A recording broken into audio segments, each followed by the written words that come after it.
Everybody chases the big idea, right? That brilliant piece of alpha that's going to change the game. But here's the thing, that's only half the battle. Today, we're talking about the final and honestly, the most crucial mile, actually turning that idea into a real position in your portfolio. This is where the clean, crisp theory smacks right into the messy, brutal reality of the market. It's where fortunes are really made or, more often, lost. This right here on the slide, this analogy just nails it. It's the absolute core truth of what we do. I can't tell you how many times I've seen a brilliant, world-changing investment thesis just completely fall apart. And not because the idea was wrong, it was because the execution was clumsy. They had the plans for a skyscraper, but what they built was a pile of rubble. Our job is to be master builders. So, what is this thing we're talking about? An execution model? Well, think of it as the system that builds that bridge from your insight to your actual returns. It's the whole shebang, the collection of algorithms, the pathways you choose, the decisions you make, that takes a portfolio off a spreadsheet and makes it real. It is the final, and I'd argue the most important part of the entire investment process. Okay, to really get a grip on execution, you have to start with its central conflict. It's this fundamental, kind of unsolvable problem we call the execution trilemma. It's a constant tug-of-war between three goals that all want to go in different directions.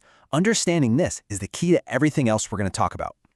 So how do you pull it off? How do you execute a trade perfectly? Can you get the absolute best price without tipping off anyone that you're in the market and do it instantly before anything changes? Well, the simple answer is you can't. And understanding why you can't, that's the beginning of wisdom when it comes to execution. Look, these three goals are fighting each other. To minimize your market impact, that is, to not move the price against you, you have to trade slowly. You slice up your big order into tiny little pieces, but the problem with that, you're exposed to massive time risk. The whole market could move against you while you're patiently waiting. So what if you trade fast to minimize that risk? Well, now you're creating a huge splash, a massive market impact, and your costs just go through the roof. You simply cannot have it all. Every single trade is a trade-off. All right, so if perfection is impossible, the goal is to be smart about it. And that means choosing the right tools and the right battlefield for every single trade. So let's get practical. What are your choices for navigating this trilemma? Your first choice is the pathway.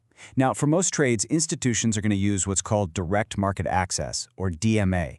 This is where algorithms plug directly into the market for pure speed and scale. Think of it like an automated drone fleet. But for the really tough trades, like trying to move a huge block of some illiquid stock, or when the market is in a full-blown panic, that's when you call in the special forces, a high-touch broker. A skilled human trader can find liquidity in places an algorithm would never even look.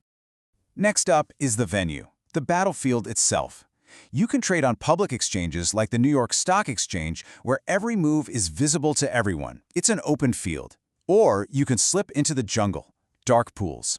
These are private venues where you can post large orders anonymously, specifically to reduce that market impact. The huge advantage is hiding what you're doing. The huge danger? Even in the dark, there are predators. High-frequency traders have incredibly sophisticated ways to sniff you out. This has turned into a crazy technological arms race, and the main weapon in this fight is the Smart Order Router, or SOR.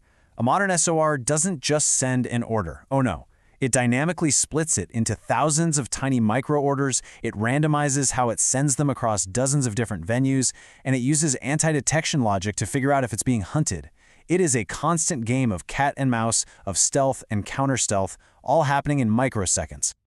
We've talked about the challenges, we've talked about the tools. But how do you know if you're any good at this? How do you actually measure success? This is absolutely critical because if you can't measure it, you can't improve it. And the industry has a common ruler, but as you're about to see, it's a deeply flawed one.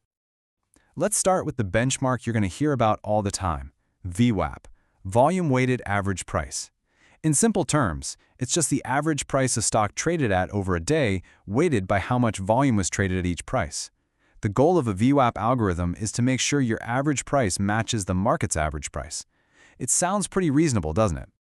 It's not. VWAP is a trap. Its biggest flaw, by a mile, is that it completely ignores the cost of delay. Let's say your model screams buy at $100, but you wait an hour to start trading and by then the price is $102. VWAP doesn't see that $2 loss at all. And even worse, your own big order pollutes the benchmark. Your buying pushes the market price up, which pushes the VWAP up. You're literally measuring yourself with a ruler that you are actively bending. This is why we need a tougher, way more honest benchmark, and that is Implementation Shortfall, or IS. It's called the gold standard for a very good reason. It measures the difference between your real-world portfolio and a perfect hypothetical paper portfolio, where every single trade happened instantly at the exact price when you made the decision. It captures everything, every single cost, no hiding. And the power of ISS is that you can break it down. You can perform an autopsy on every trade and see exactly where the money leaked out. Was it delay cost because you were too slow to get to market? Was it trading cost from having too much market impact?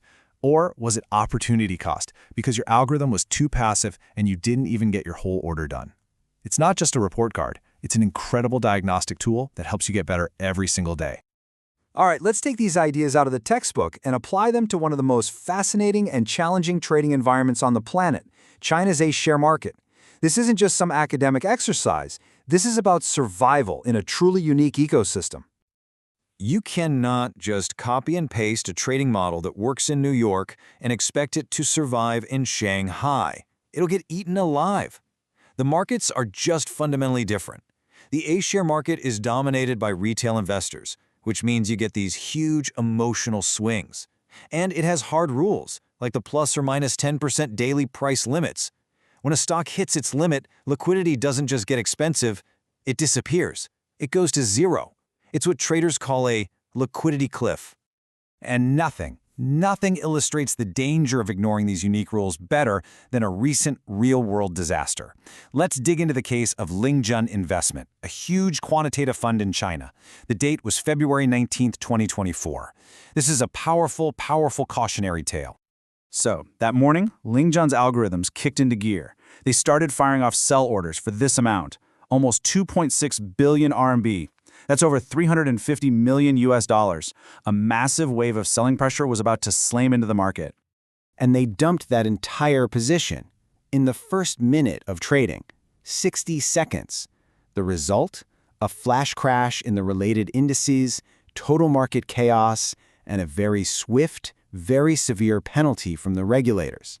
Their algorithm may have been mathematically optimal for speed in a vacuum, but it completely ignored the real-world consequences. The lesson here is crystal clear. A model has to be more than just mathematically elegant. It has to be ecosystem aware. It must understand the rules of the road, both the written ones and the unwritten ones. A model that breaks the market or gets you shut down by the regulator, I don't care how clever it is an abject failure. Period.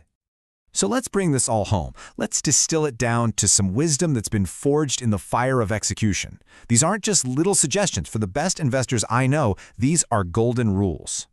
First, always ask when your model will fail. Spend way more time trying to understand its breaking points than you do admiring its past performance. Second, prioritize robustness over complexity. A simple, sturdy model that actually survives a crisis is infinitely more valuable than a fragile, complex one that promised perfection. And finally, you have to maintain an eternal respect for the market.